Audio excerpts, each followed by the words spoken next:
આ તરફ સુરતના વાતાવરણમાં પણ આવ્યો છે પલટો। વેસુ વિસ્તારમાં ભારે પવન સાથે વરસાદ। વાદળછાયા વાતાવરણ વચ્ચે ધોધમાર વરસાદની એન્ટ્રી થઈ છે। તો જે પ્રકારની આગાહી હતી કે દિવાળીના દિવસોમાં વરસાદ પડશે અને વાવાઝોડાનું સંકટ છે, તો વરસાદ પણ આવી પહોંચ્યો છે સુરતમાં।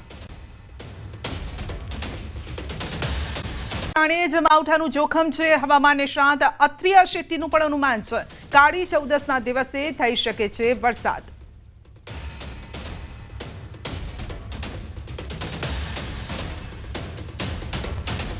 દિવાળીના તહેવારમાં આવ્યું છે એક સંકટ। જી હા, દિવાળીના તહેવારમાં સંકટ ઘેરાઈ રહ્યું છે। અંબાલાલ પટેલે કરી છે મોટી આગાહી। ગુજરાતના વાતાવરણમાં પલટો આવશે। 19 ઓક્ટોબરથી સક્રિય થશે વાવાઝોડું। અરબ સાગરમાં મજબૂત બનશે વાવાઝોડું। દક્ષિણ ભારત અને રાજસ્થાનમાં વરસાદની શક્યતા છે। 150 કિલોમીટરની ઝડપે ફૂંકાઈ શકે છે પવન।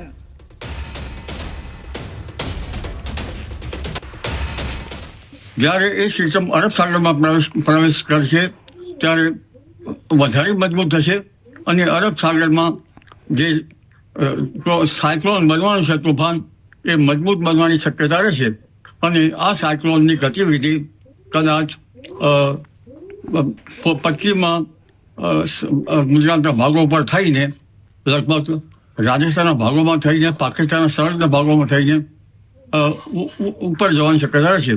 એટલે માસના અંતિમ સમયમાં વેસ્ટર્ન ડિસ્ટર્બન્સ, અરબ સાગરનો ભેજ તોફાનના કારણે અને બંગાળ સાગરમાં ભારે તોફાનના કારણે તેનો ભેજ આવશે। બંગાળ સાગરમાં તો લગભગ 150 કિલોમીટરથી વધારે બરાબરના પવનો ફૂંકાવાની શક્યતા રહેશે અને ત્યારબાદ પણ એક સાયક્લોન બનવાની શક્યતા રહેશે।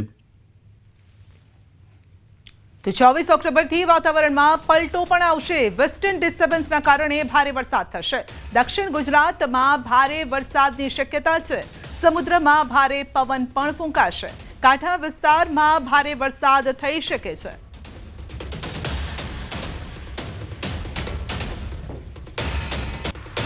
ઓક્ટોબર બાદ દક્ષિણ ગુજરાતના ભાગમાં ક્યાંક વરસાદ થવાની શક્યતા રહેશે અને લગભગ નવા વર્ષની શરૂઆતમાં વાદળો આવવાની શક્યતા રહેશે અને નવા વર્ષની શરૂઆતમાં વાદળો આવવાની શક્યતા રહેશે।